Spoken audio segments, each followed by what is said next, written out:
눈, 코, 입이 예쁘고 안 예쁘고를 떠나서 우선은 밸런스, 양쪽 얼굴의 균형, 대칭성이 제일 중요하다고 생각을 하고 있어요. 그래서 우선 고객분들을 얼굴을 볼 때는 얼굴 전체 가운데 정중선을 기준으로 해서 얼굴의 비대칭인 부분을 확인을 하고 차이가 나는 부분을 맞춰드리면서 최대한 대칭이 맞춰질수록 딱 사람들이 봤을 때 인상이 고급스럽게 바뀌거든요. 그렇게 하려고 시술을 최대한 하고 있죠. 누구나가 얼굴은 다 대칭이 아니거든요. 양쪽에 차이가 나는 부분을 맞춰주기 위해서 특정 부분의 볼륨이 좀 부족하거나 이를테면 턱 라인 한쪽이 조금 더 들어가 있거나 하면은 그쪽 라인을 살짝 턱 라인 따라서 필러를 채워줘서 양쪽 라인을 좀 대칭을 맞춰줄 수 있게끔 해준다거나 아니면 한쪽 광대가 유달리 조금 볼륨이 많이 나와 있어요. 근데 만져봤을 때 촉진을 해보고 했을 때는 골격이 아니고 지방이어서 줄어들 수 있는 여지가 있다. 이럴 경우에는 그 부분에 이제 지방 분해 주사를 양쪽에서 한쪽만 조금 용량 차이를 둬서 진행을 하는 식으로 하고 있죠. 그리고 동시에 골격이 보면은 누구나 한쪽이 앞으로 튀어나와 있고 한쪽이 뒤로 밀려져 있는 경우가 많아요. 그래서 그 부분도 같이 조금 입체적으로 고려를 해서 각도뿐만 아니라 튀어나와 있는 정도도 정면에서 봤을 때 최대한 비슷해 보일 수 있게끔 필러 시술로 해서 모양을 맞춰드리죠.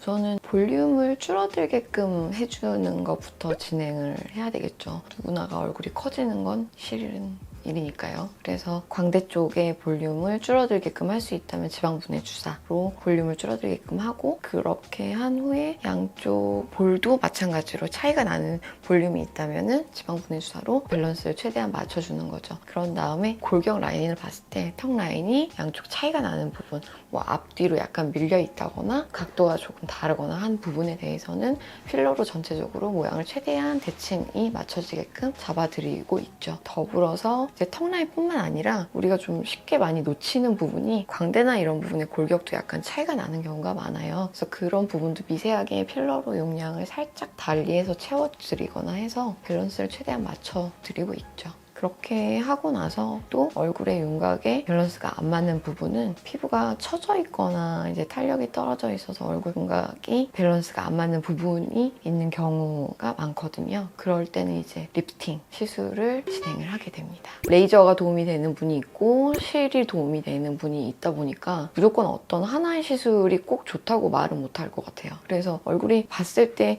특히나 뭐 팔자 위에 있는 지방층이 딱 처져 있는 게 선명하게 보인다거나 이제 입가 옆에 볼독살이라고 하죠. 이 살이 심술보 부분이 처져 있는 게 정확하게 보이는 그런 상태라면은 그때는 실을 이용해서 리프팅 하시는 게 훨씬 더 도움이 되시는 거고 전체적으로 얼굴이 살짝 뭔가 조금 무너져 있는 느낌? 전체적으로 살짝 내려와 있는 느낌이 든다면은 그때는 레이저를 이용해서 전체적으로 탄력을 잡아주는 쪽으로 시술을 받으시는 게 더 도움이 될 수 있습니다.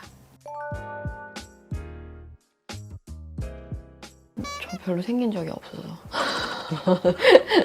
저는 그런데 딤플 사실 말씀들 많이 하시기는 해요. 그게 시기적으로는 얘기를 하는 게 실 리프팅을 하시고 나서 초반에 한 2주가량은 딤플을 얘기하는 시점은 아니에요. 그때는 보통은 어느 정도 잔붓기가 있는 상태다 보니까 커다란 붓기는 아니어도 미세한 붓기로 인한 그 얼굴 굴곡 차이가 있다 보니까 그걸로 인해서 딤플이 생긴 것처럼 보이실 수가 있거든요. 근데 실제로 붓기가 빠지고 나면은 딤플이 아닌 경우가 대부분이고요.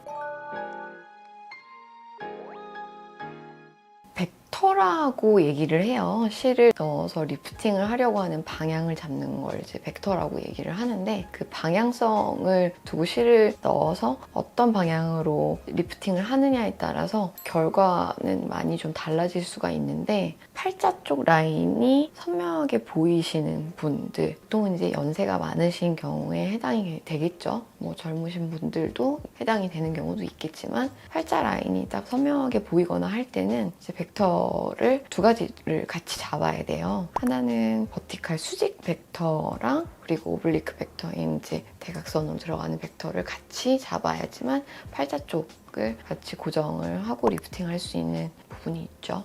오늘 영상은 여기까지고요. 오늘 주제에 관해서 궁금한 사안이 있으시거나 오늘 주제가 아니더라도 다른 부분에 대해서 궁금한 부분이 있으시면 댓글 달아주세요. 다음 영상에서 설명드릴게요.